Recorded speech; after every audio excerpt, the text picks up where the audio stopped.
brought to you by our stable of sponsors. Kia ora, good morning. Welcome to an earlier than usual weigh-in here on Trackside. Great to have your company if you're joining us live on a Monday morning. We are earlier because today we have Pukekohe with some excellent racing coming out around about 11:30. Before then, we have a lot to talk about. A wild week in New Zealand racing. We have confirmation, firstly, that Ellerslie will go ahead with its Carnival. We'll talk to Paul Wilcox, the Chief Executive of ATR, about that. But the huge news coming out on Friday, that our leading trainer, Jamie Richards, has been accepted to go to Hong Kong. He will join us on weigh-in this morning. Paul Wilcox, though, is sitting in the second chair. Emily Bosson can't be with us today. She's having a well-earned break. Great to have you here, Wilco. You and your team must be tremendously excited to be racing back on the Champagne turf just this Sunday coming up. Yeah, absolutely. It's been obviously a hard 4 months of lockdown, much like the rest of Auckland as well. So really looking forward to get back there on Sunday and actually seeing the horses and the jockeys, trainers and limited amount of owners in public. That's the big story of the week, heading back to Ellerslie. The other big story, of course, Jamie Richards heading to Hong Kong, came out, kept very secret till Friday. Were you surprised by that announcement that he's heading to Hong Kong, whereas some may have thought maybe Australia would be the target area? Not surprised that it was kept secret. It is the Hong Kong Jockey Club after all. Awesome opportunity for Jamie. I would have said I would have had money at short odds on him going to Australia, setting up something for Te Akau there. But it wasn't to be, and obviously Hong Kong racing is the pinnacle of racing, so I'd give my left arm to be up there doing something for them, so it's an awesome opportunity for them. Well, I'm glad you're not. We need you here today to talk about all things Ellerslie coming up. We'll talk to Paul about where ATR is heading in the future and, most importantly, the specifics of the Carnival coming up, which starts this Sunday as we all together head back to Ellerslie. Racing on the weekend, though, the feature race meeting came out of Awapuni. The Challenge Stakes was the weight for age big deal for the day, and one of the forgotten superstars of New Zealand racing was back on song. Here is Coventina Bay. Coventina Bay about to release, and Just Ask Me's going back to the inside. He's hit the front, Tavi Mac. Coventina Bay on the outside, trying to close him down, and coming quickly now. Tavi Mac's in front, but here she comes, Coventina Bay, and she raced to the lead here. Brilliant win returning. Coventina Bay will win it from Tavi Mac, Hypnos, Colorado Star behind them. Tony Lee summed it up. Brilliant win returning. That's her 9th success from 18 starts. Hadn't raced since a largely luckless campaign in Queensland over the winter. And Paul, she's a high-class horse. She could well be heading our way to Ellerslie. She's likely to come to the Rich Hill Mile at this stage, and it is shaping as one of the highlights of a carnival where there's going to be a great Guineas race, a superb Zabeel, a magical railway. All of a sudden, the Rich Hill is starting to look a rival for them. Absolutely, and halfway down the straight there, I thought Tavi Mac had got the jump on them, and she just kept on pushing. But also Hypnos in for third there, very good run as well. But looking forward to hopefully she comes up to Ellerslie over the Carnival, because she'll be a really hard horse to beat after that one. Good training performance by Robbie Patterson. So Robbie has said the Rich Hill is one option. The other option is to stay in the CD and head to both mile races over the Carnival at Trentham. Key factor there, the track, which was an 11 on Friday, got to a 10. In the morning on Saturday, got to a 9, raced probably more like a 7 or even an 8, raced 1:24 for the 1400, Paul. And you can tell that aided her because she's a quick horse. And had it been heavy, then a Just Ask Me or a Tavi Mac, I would have thought Paul probably would have been too good for her in those conditions.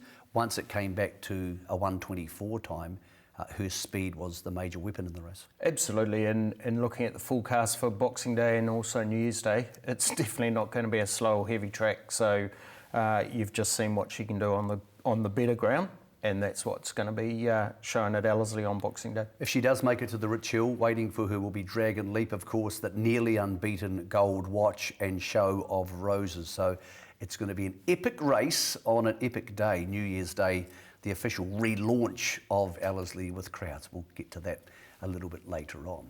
Craig Grills was the man in the saddle behind Coventina Bay, or on top of Coventina Bay. He also took out the other feature for the day out of Manawatu. It was the Cup, and here he is, outside the leader on Moroni. Travels well, Z falls, Sir Nate gets his opportunity now, and then we've got Dubai's Moko. Here it is, Moroni, Master Finn over on the inside, over on the outside, Z falls is trying to close off, and then Sir Nate. Here Moroni's in front, Z falls, she's starting to knuckle down after him. Moroni's finding Z falls is lunging. Oh, Moroni, Z falls in a close one. Master Finn, Marietta Lane behind them, Sir Nate.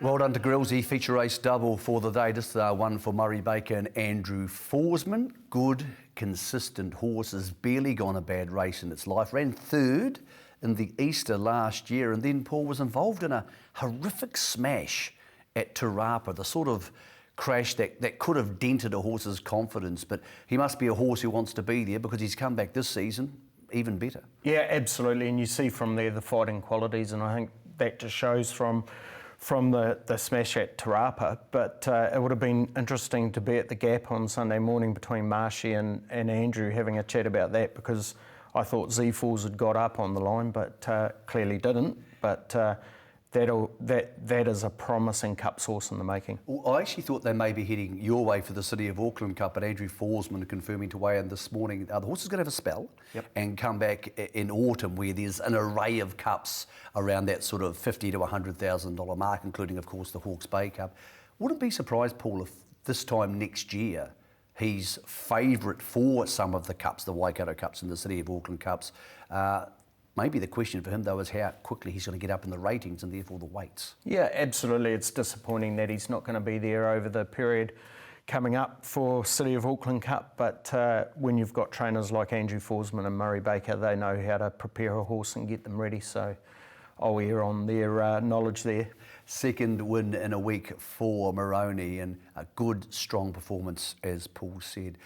The feature race winner of the day, Coventina Bay, is by Sham Express, as too is the unbeaten Seamus. Bit of a nervous time at the top of the straight. He was floundering just a touch, but only his third start. He'll learn plenty from this, and a big old day at the office for Sham Express. And now Seamus starting to wind up over on the outside. He's starting to flatten out, and she gives him full bore here, although he just ducked in a little. But he's going to be quality again here, Seamus. Been a pleasure, really brave. And then Barzetti, but he's 3 from 3 and a whole lot more to come. Seamus too good. Been a pleasure second. Barzetti, Bellardo Boy, Son of Thunder.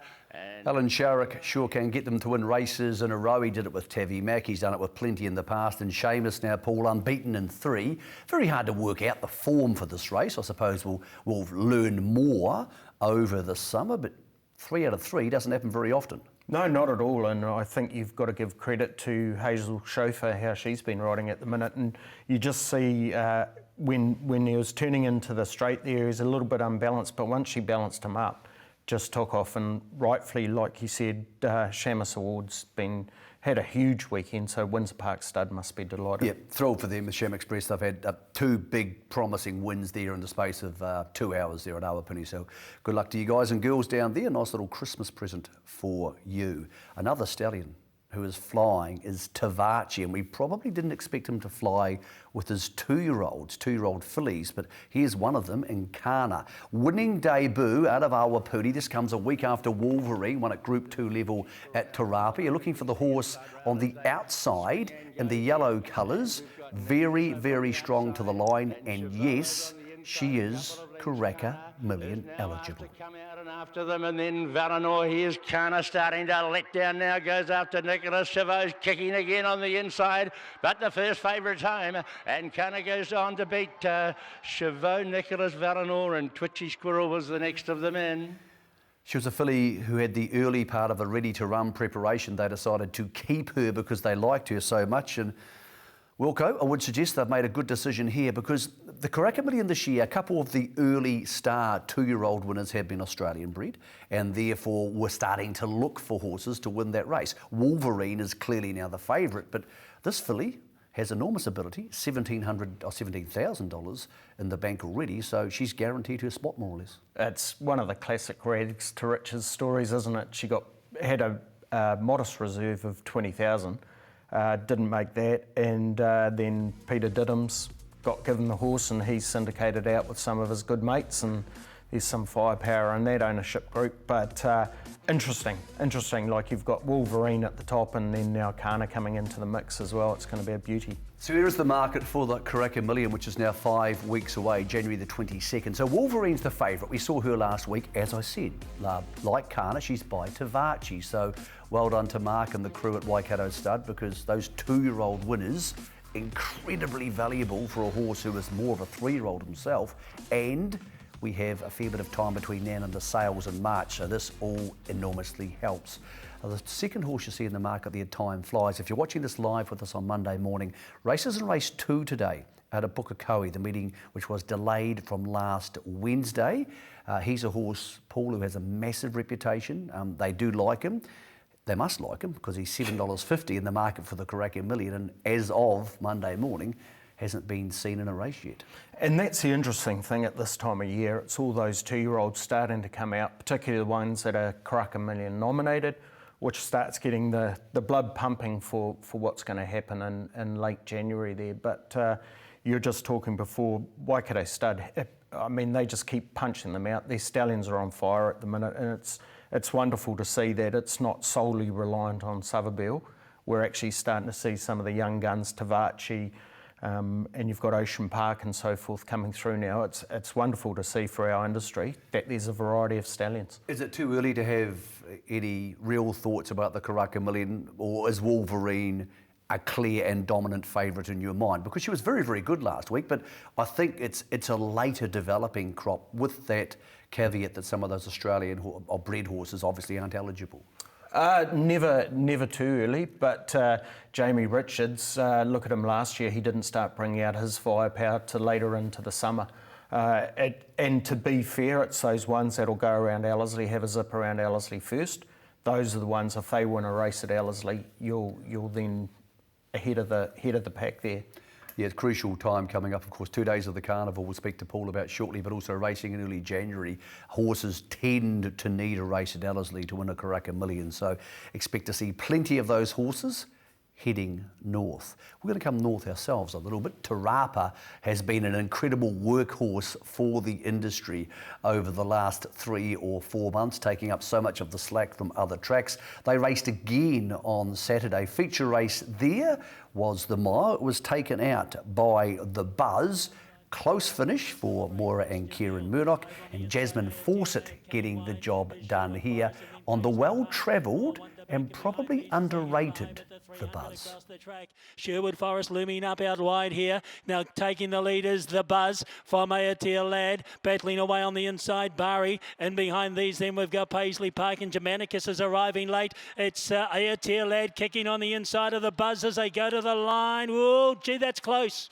Right on the line, Aotea Lad's had a good old lunge here at the Buzz.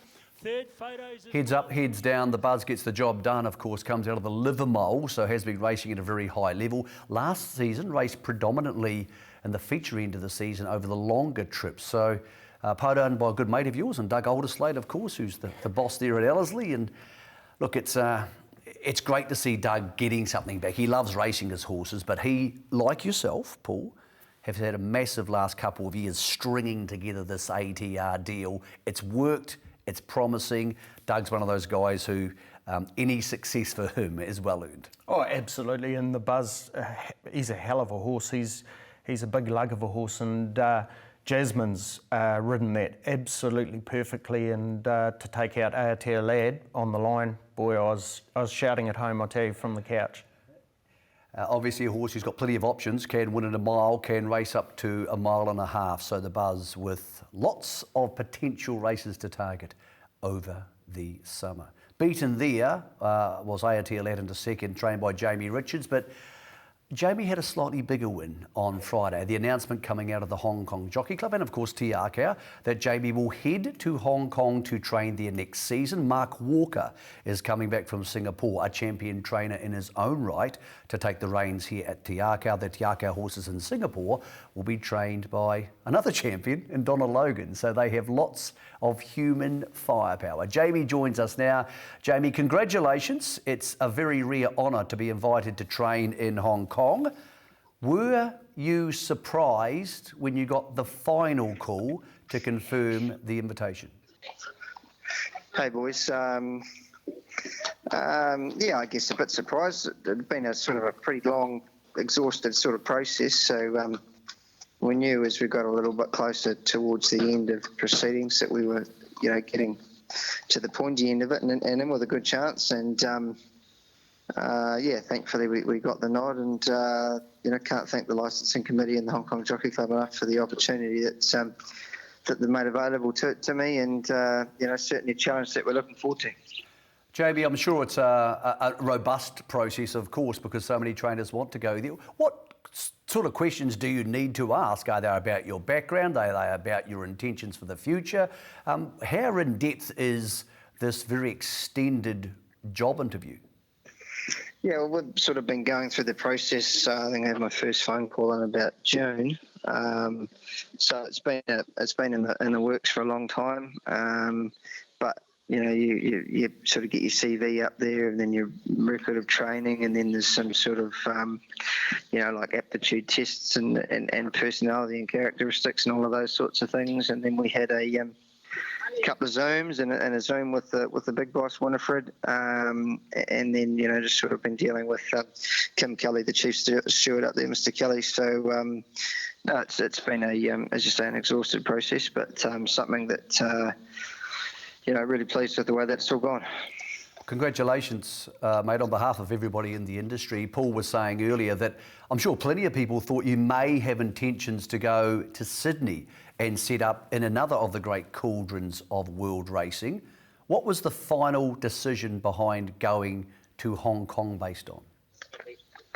I just think it's such a wonderful opportunity to set ourselves up for the rest of our lives, really, with the way that the stake money is up there, and tax rates and all of those sorts of things, and a massive challenge to compete with the trainers up there and the jockeys up there, and something that we were pretty keen to have a decent look at. So yeah, it's going to be a challenging time. There's going to be a lot of changes, culture and lifestyle, and the city that you're living in, and all of those sorts of things. You're not going to have a spelling paddock just 2 minutes down the road where you can chuck your horse in your truck and away you go. So there'll be a lot of changes, but yeah, we're looking forward to it, and it's something that it's going to be a big challenge, but I think it'll be really rewarding if it goes well at the same time.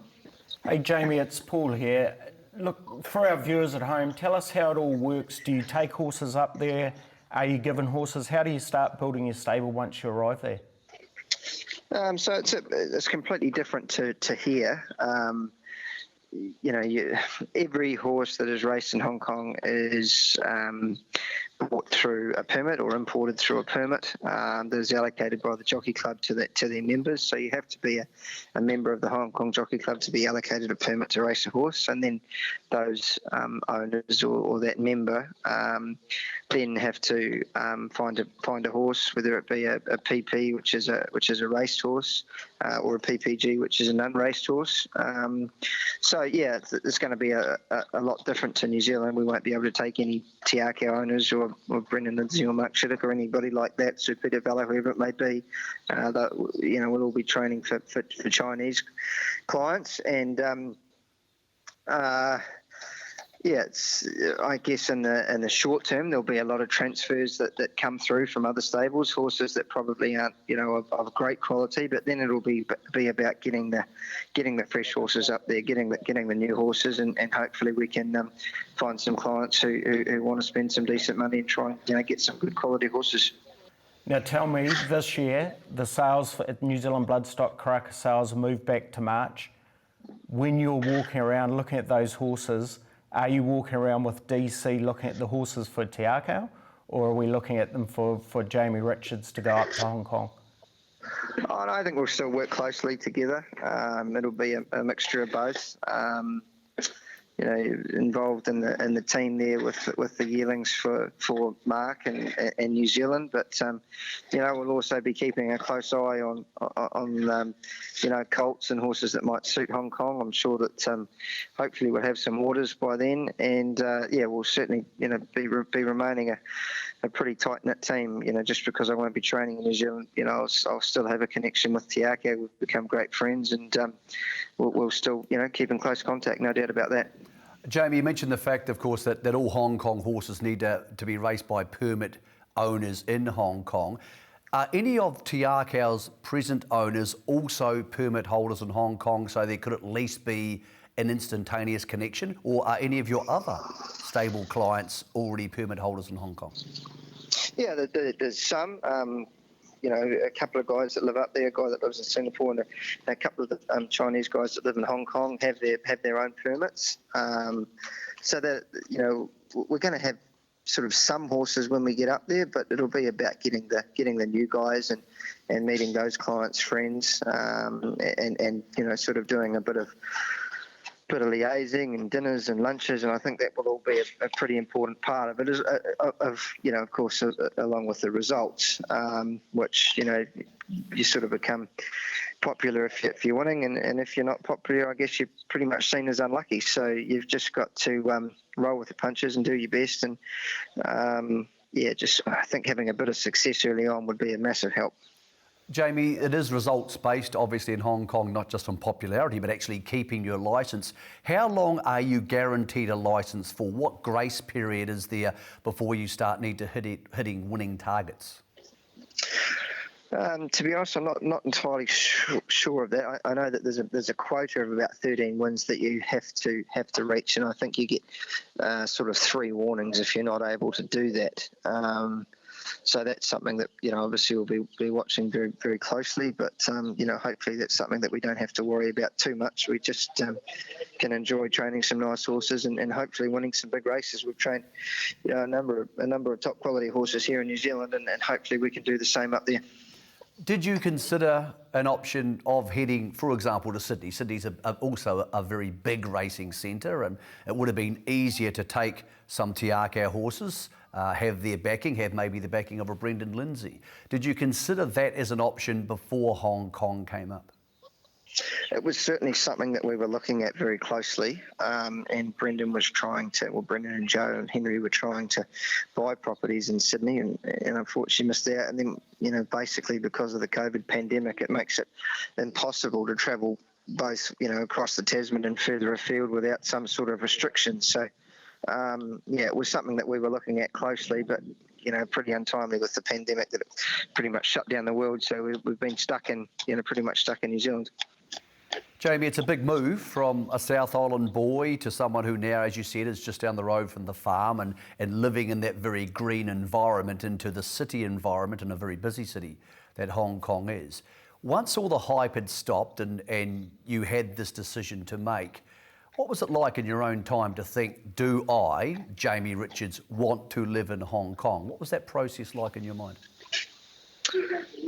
Basically, Mick, I just think it comes down to the opportunity to set yourself up, with the way that the prize money is there in Hong Kong, and all of those sorts of things. You've got to make some sacrifices to get ahead, and basically it's just too good an opportunity to turn down. So we've sort of talked about it, Danielle and I, and been pretty comfortable with how it's all going to look, and looking forward to the new challenge. Will you be having even some basic language lessons? Obviously, Cantonese and Mandarin are the 2 main languages in Hong Kong. Is it a case, Jamie, where you might try and pick up a few phrases so you can be respectful in those dinners and lunches you'll be going to? Yeah, I think that's something that certainly needs to be looked at. I googled how long does it take to learn Mandarin this morning, actually, and they said you need to give yourself plenty of time. So we won't be going too in depth, but it might be a good idea to get some simple phrases and maybe some phrases where they're not saying very nice things, so you can keep an eye on that as well. Well, let's hope that that's not too much a part of the conversations, Jamie. Obviously, you're not leaving until, it sounds like April, May. So can you give us some idea of how the next 5 months will look for you and for Te Akau with Mark, who's one of your mentors, coming into that role again in the business? I think it'll be pretty much business as usual, boys. Look, we'll just continue to try and train as many winners as we can and have some, big race winners as well. We've got the filly up on the Gold Coast at the moment. We're hoping to have a presence at the Sydney Autumn Carnival and probably in Carnival be going back to Melbourne. So it'll be business as usual. There'll be plenty on and just trying to train as many winners as we can before we need to sort of move and a few things change. You take a couple of smart 2-year-olds to Pukekohe for those who are watching this live on a Monday morning. Jamie, what do you make of the two early 2-year-olds in the first couple of races at Puke today? Because there's a lot of hype and talk about time flies in race 2. Yeah, he's a horse we've got a lot of time for. Trials have been good, work's been good, so he's drawn well. Opie's on, no reason why he won't run well.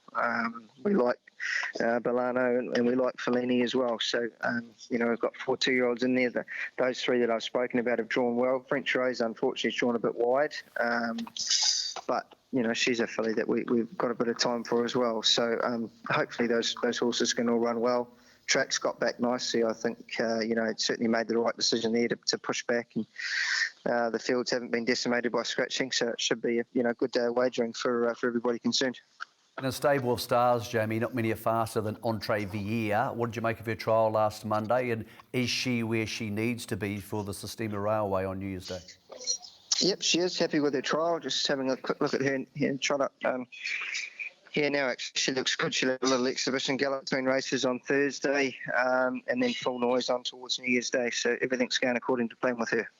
Jamie, congratulations on behalf of the industry, of all your friends in the industry. It's a tremendous honour. You've worked very hard. We're looking forward to seeing this story unfold, but of course, we're looking forward to seeing you at the races and maybe some more winners over the Carnival, maybe even today at Pukekohe. Thank you for joining us on Weigh In. Thank you. It's Jamie Richards. Just a note, I wanted to keep the Jamie Richards and Danielle Johnson stories separate because while they are partners, and obviously, as they would say, are the old boyfriend and girlfriend, and Danielle is heading to Hong Kong, Paul, I think she deserves the respect of being the premiership leader herself. So I spoke to her yesterday. She said she is definitely moving to Hong Kong. That is a fact. She has no situation where she wants to be riding up there at this stage. But she said she may stay here a bit longer when Jamie goes in April or May to chase the premiership if she's in that position. I think it's really important that we don't say Danielle was a tag along for Jamie because she deserves the respect of not only being her own person, but of course of being the premiership leader. 100%, and probably the only person disappointed with that news is Nabba.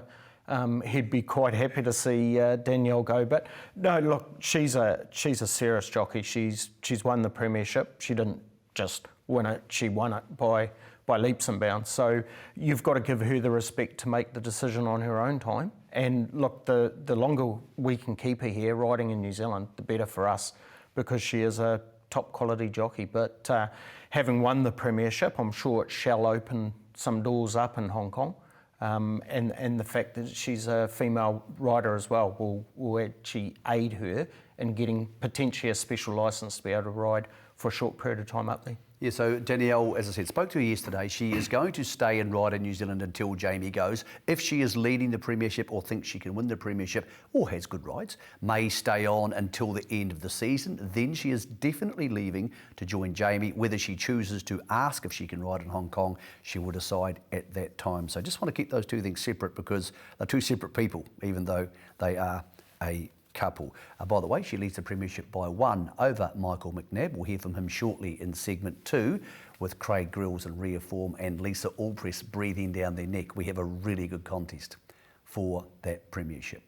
One of the great stories of the week in racing on a huge week was out of Otaki on Friday. We have a maiden of the week. This is a very special one because King of Hearts set plenty of hearts alight, trained by Thomas Russell. Thomas has trained before, went back to riding, had a track work accident, and these days gets around with the assist of a wheelchair. He had his first solo training success. Thomas, from all of us here at Weigh In, congratulations. Bueno, be in Vegas, JBG and Two Tin Cans as they swing the corner here. Out wide, maybe King of Hearts, but Shaka is starting to try and close that down. And then we've got closer to the inside is Bold Betty and Wanna Be in Vegas here, King of Hearts in front. Vishaka, the favourites, trying to get to it over on the outside. He's kicking the big chestnut here though. King of Hearts in front. Wanna Be in Vegas starting to close off over on the inside again. But home you go for Thomas Russell. Yep, well done, Leah Hemi.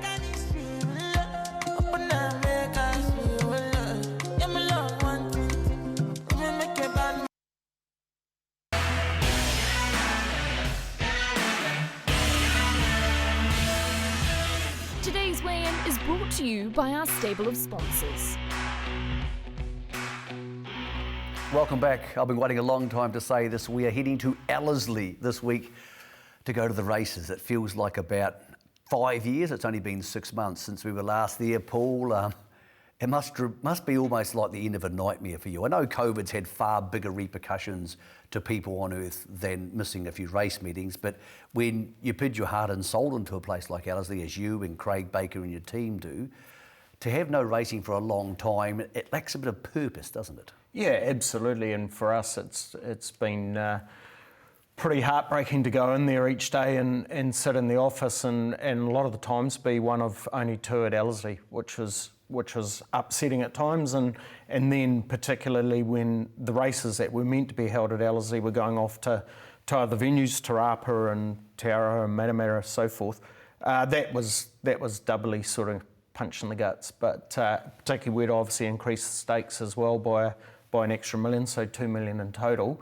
And then when you're paying it out to another club to give it away, I should have laughed, Paul. It was hurting. But I mean, look, that's the cards we were dealt. So we just had to work and roll with it and move on. And then on Friday, obviously having the horses and some of those trainers up and the jockeys, it was great to see them again. Friday morning, Paul, myself, Craig Baker, Trish Danielle, who seems to turn up everywhere to take photographs of everything, and a whole bunch of good racehorses turned up at Ellerslie First Light to check out the track, have a spin around and give some of those horses who haven't seen Ellerslie before, for obvious reasons, a chance to get ready for the Carnival. Very successful morning, including top-class horses like Paranui Bay. Here's what Tony Pike, the busiest of the trainers, made of Friday morning and his return to Ellerslie. Well, Tony, it must be nice to be at Ellerslie again. Yeah, great to be back at headquarters. It's been a very, very long time. So, yeah, it's great the club's opened up today, just utilising the track. A few of these sort of haven't been right-handed for a while, and obviously a trip away ahead of the Carnival, doing the world of good. A horse who's unbeaten and lots of people looking forward to seeing here on Boxing Day is Paranui Bay. What did you make of his first spin around Ellerslie? Really happy. Obviously, the track's actually, it's quite testing, so we didn't ask him to do a lot, but he worked up really strongly with the blinkers on, and Michael was wrapped with him. So he's heading the right way, and it's obviously going to be great for him to have a look around Ellerslie before he gets here on Boxing Day. Comes to the Uncle Remus on Boxing Day. Obviously not Karaka Million eligible, so what's the plan after that? Yeah, a little bit different, obviously being non-Karaka Million qualified, probably from the Boxing Day to the Wellington Guineas. 1400 metres, obviously that's the week before the Karaka Million, and then we'll make a decision after that whether we start heading up in trip or maybe freshen them up ahead of a Sydney campaign. Is your gut instinct that he's a Derby horse? Personally, no. I think he's probably a bit brilliant for that. And often if you go the Derby trip and don't get it, it's hard to come back and trip and get going again. So yeah, look, we'll just assess it as we go along, see where we're at. But I thought he could possibly be a nice sort of Rosehall Ram at Guineas type horse. One horse who is a Derby horse is Tutakaka. He was here this morning, as was Field of Gold, who galloped with Paranui Bay. What's their plans? Yeah, Field of Gold, he's going to have to run in the Uncle Remus as well. He's non-Karaka Million qualified. Obviously, he's got the Group 1 form behind him. He worked really well up here. Probably a little bit green still learning his trade, a bit like Sherwood Forest was, but talented horse. And then he's probably going to have to go Wellington Guineas, and then we'll look at stepping up and trip towards a Derby path. And Tutakaka, Tony? Yeah, he'll kick off on New Year's Day in the 3-year-old mile. It's a nice race for him just to resume his preparation. Head to the Karaka Million mile, he's qualified for that, and then obviously we'll look at one of the final lead-ups to the Derby. Rail's been out 16 metres here this morning. They are getting into it, but it's rained a lot in Auckland. What are you making of the track after having not seen it for a long time? Oh, it looks fantastic. Obviously the rail's going to go back into the true, or near enough for the Carnival, and as long as you're lucky with the weather, I'd say we should have a perfect track surface. You've got a big team coming to Ellerslie over the next 2 weeks. What's your best chance, pre-draws, of training a winner? Yeah, going to hopefully have a lot of runners over the Carnival. You know, there could be 18 or 20 there, so it's hopefully going to have more than one winner. But look, if I had to tip one a long way out, I think Paranui Bay is a very talented horse. I think it's going to be very hard for them to beat in the Uncle Reynolds.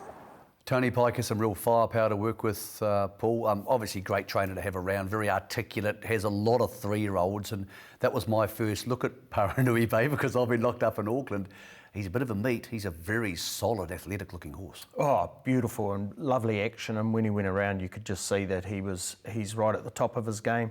Pikey also had another one that went around, a Zoo Star, right at the end of the jump. With the nice coloured tail. Beautiful coloured tail, and be nice if we knew its name, didn't we? yeah, I know. All we found out was a Zoo Star, but so punters watch out, and if you see Tony Pike training a Zoo Star, get on it because that looked splendid. Paranui Bay heads to the Uncle Remus, the 3-year-old race, of course, on Boxing Day. Tutakaka's heading to the Derby. That's the plan. He'll go through the Karaka Classic Mile. Here's the market for the Derby. It's a very open Derby type market. So most importantly, you're hearing from Pikey there that Paranui Bay's unlikely. So I would not be betting into him. Totoki was good the other day. La Creek's a very good filly. Field of Gold is obviously the half to the Derby winner of a couple of years ago.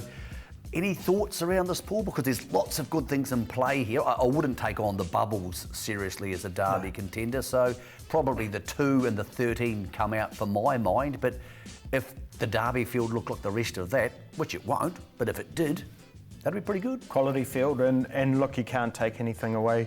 Rhinoceros performed well in Australia, I think, and then Shamus in the weekend as well. So look, there's plenty of chances there. It's actually a very open market, which is good at this time of year to not have a dead set favourite. It's nice for the punters to get their teeth into some juicy odds. Well, it makes all the lead-up races valuable too. 100%. Just with Paranui Bay, of course, he will be aimed at the Lavinia Classic, which is Group 1, but that's in March. So the Wellington Guineas has replaced it. They've swapped. It heads to January, so that's where they'll be heading more than likely after Boxing Day. The track obviously hasn't been used an enormous amount at Ellerslie in the last 6 months, so we got the thoughts on how it held up on Friday morning from Michael McNabb. Well, Nab, a nice Friday morning at Ellerslie. How does the track feel, albeit very wet? Yeah, as you said, wet, but in really good nick. It's had a good break and it's in super order. Looks pretty lush. No concerns heading into a fresh up meeting on Boxing Day? Nah. None at all. He's a great caretaker, this guy. I'm sure he'll be spot on for the day. Did you have a spit on Paranui Bay this morning? Because a pretty serious type of horse. He is. He's a winner. I think that's the main thing you take away from him. He's there to win, and he'll do anything to win. Blinkers on, sharp horse, good horse. Season's going extremely well. Is it a case of getting through till March and then deciding whether the premiership could be a thing for you? Yeah, just keep ticking away. Got Danielle there clipping at my tail at the moment, and she's a person, if she gets a real sniff, she'll keep fighting. So yeah, get through to there, get through Christmas, get through the sort of the summer, end of summer, and see where we're at. And if we're still there, yeah, for sure. Mate, you're looking healthy. You seem focused. You're enjoying your riding. Yeah, loving it. Probably never enjoyed it this much, but that's due to what I do off the track now, which makes me really good when I come to the races. So no, loving it. Paul, must make you feel good to hear Michael McNabb saying that your track is in splendid order after such a very tricky time. Yeah, it does, but just listening to Michael there and how he's now focused, and I saw it last year towards the end of our Carnival in March, and he just had a different demeanour about him, and now it's clear to see why, and he's got that focus on the championship. And I agree with you. You can tell when you talk to people often whether they're dialed in. It's in his eyes. Yep, it's in his eyes. It is in his eyes. And that interview, of course, before Danielle's potential move to Hong Kong was announced. And when I discussed that with Nabber on SENZ on Saturday morning, his exact quote was, "Woohoo." So I don't think he actually wants to see Danielle leave, but he'd be quite happy to see her leave the premiership race. The super horses were also there on Friday morning. Super Pursuit and Super Strike are 2 superstars for Team Collett. Here's what Richard made of their looks at Ellerslie. Well, Richard, the super horses were here this morning, Super Pursuit and Super Strike. What are their plans? Super Pursuit, he raced Matamata a fortnight ago and he runs on Boxing Day in the Hallmark. He had a nice blowout today. The other bloke, he came in as a late replacement for Ripped and he had to work out, he missed a bit of work. He's on the back foot a little bit and he won't race probably here to Ellerslie into January. Okay, Super Pursuit goes to the Hallmark, but I take it you don't think he's a true 1200 metre horse, so what's the aim for him? Yeah, we're going to keep the horse at 1200 for a little bit. He's only had one go in open company, and until you step him out a bit more in open company and good company, we'll know a bit more. They go quicker sectionals. He's better in races where they carry him along a bit early. He's got a good sectional sprint, but he just has to be timed right. Okay, is there a race you're thinking about over the summer which is the most likely big target? Oh, look, hey, if he got through the Hallmark well, we'd go back to the Concord. He's well placed at handicap at this stage, and these other races beyond that are the set weight and penalties, and he's just not well placed. Super Strike was here this morning, and I don't know what you've been feeding him, but he just keeps getting bigger and stronger. His chest has become quite enormous. Yeah, look, he knocked and fractured a splint bone early in October, and he's had 6 weeks off, and he's just been back 5 weeks. So, yeah, look, he's getting close to 600 kilos. He's getting back to where we were, but look, he won't run till probably the 3rd week into January. What's the sort of aims for a horse like Super Strike, ideally, if things all go well? Oh, look, he's a pretty capable horse. I'd love to have him in Sydney, but with the restrictions we have, we might be able to get him over there later. But hey, races like a Group 1 mile is probably what he should be aiming for a bit later on. But we've just missed a little bit with him, so we'll take it as it goes. If you take him to Sydney, it does raise the question of riders. That could be an interesting family discussion. Yeah, actually, I think Leisha's done a lot of riding for the owner, Janet Heppy. So, but yeah, at least we'll have the choice of a couple.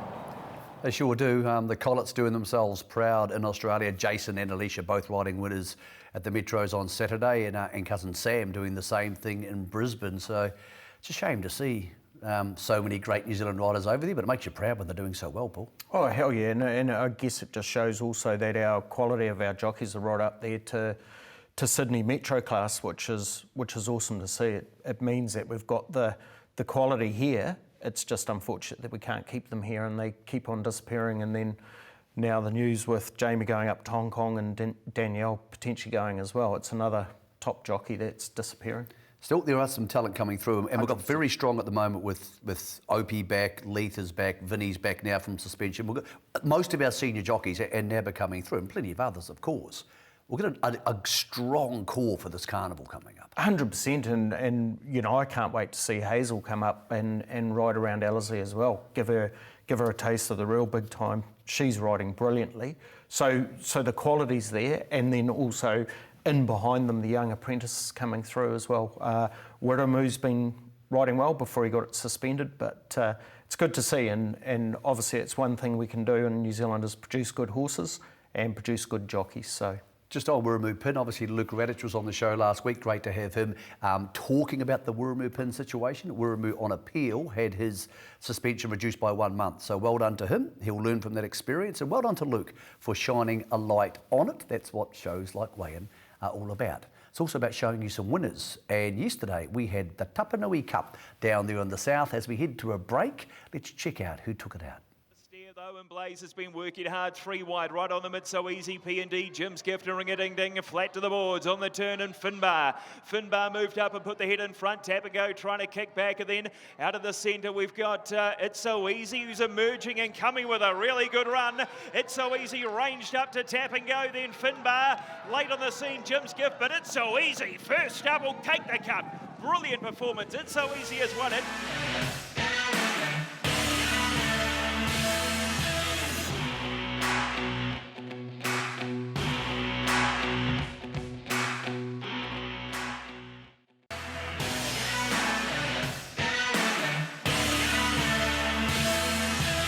Today's weigh-in is brought to you by our stable of sponsors.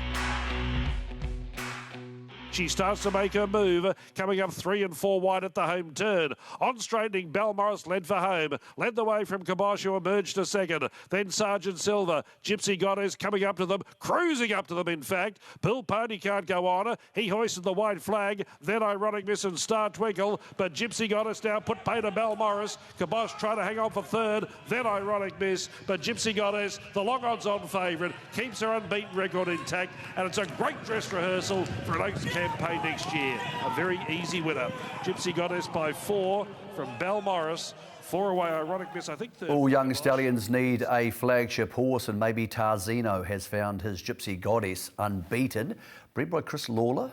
They took the horse to Karaka, I believe, Paul. They couldn't sell it, and they'll be awfully happy right now they couldn't. And the great thing about it is Dr. Lawler is in Tarzino as well. So it's a dream come true. So not only is he given the stallion Tarzino his first stakes winner, he's actually also a shareholder in Tarzino as well, so it's even better. It's hard for those Derby-winning stallions, isn't it? Because so much of the results out of 2 matter, but you're not probably going to have great results at 2 when you're a Derby-winning type horse. But when you bring a horse like this, who's clearly an Oaks filly, into play, and it's still a couple months to the sales, it's a big help. Yeah, absolutely. And for me, I think winning those classic races are still the ones we want to win. So definitely when I'm breeding, I'm going to be looking for a stallion like that is proven and can get them over the trip, because to win a Derby is what it's all about. I'm not sure you'll find many better looking stallions than Tarzino. He's a beautiful looking horse. Yeah, 100%. And I remember going out and seeing when they first introduced Tarzino to the industry, and Sir Patrick was there, and he was just going on and on about how much he looked like his own sire, and you're seeing it become more prevalent as he's really letting down now, which is amazing. A half by Bellado will be sold at Karaka in March of half 2, Gypsy Goddess. All right, Paul, we need to talk about how great it is to have Ellerslie coming back on Sunday, but under different circumstances. The first meeting, the Boxing Day meeting, will be run under the red part of the traffic light system. The second meeting on New Year's Day will be run under the far more fun orange part of the traffic light system. Let's just clarify this for people watching the show, because we know they love racing and they want to be at Ellerslie. Can people still get to Ellerslie on Boxing Day, or with the pods of 100 and a crowd of maybe 900, is it now shut? Look, the best thing to do is go on to ellerslie.co.nz and have a look what's available. Pretty much as of last week, everything's gone. And before people get upset, we had an obligation. Owners, sponsors and members are our priority, and that's where we're getting as many people as we potentially can, albeit restricted to Boxing Day. So look, there are a few, I think there might be one table left in Cuvée and a few other spots around. We've reopened another area in Pack Hunt, so there is opportunities to get there, but the public won't definitely be able to just roll up on the day on Boxing Day. Okay, so that's crucial. If somebody is watching this show, as we see Concert Hall winning on Boxing Day last year, if they want to turn up, they can't. Unless you have a ticket, you cannot come under any circumstances. Correct. Okay. That brings us on to New Year's Day, which at this stage, if Omicron plays the game, we're going to be in the orange settings. That changes everything. So how do people get to come to Ellerslie on New Year's Day? Will in fact it be a GA situation where, as long as you are double vaccinated, you can rock up with your vaccine pass and go to the races? Yeah, 100%, and definitely, again, going on the website, that has every opportunity or every option that is available. Big thing is that we've heavily reduced the GA for New Year's Day. We realise that people have been doing it, as we have as well, but it's our responsibility to get as many people along to enjoy the thoroughbred and the day's racing. So we've dropped the GA general admittance to $10 just to cover a few of the costs, but to try and get as many people as we potentially can and get those tills ringing again. And just to clarify this once and for all, double vaccinated, vaccine pass, or you're not going? Correct. And look, just everyone knows the rules by now. We're encouraging mask use as much as you potentially can, but at the end of the day, please have your vaccination pass there. It's not us making the rules, we're just adhering to them. And for people wanting to turn up, they're going to have to show a vaccine pass to be able to get in. So don't be yelling at us if you haven't got no pass. The two other major huge meetings, of course, are Cup Week and Karaka Million. Karaka Million different this year. There'll be less or maybe no international visitors.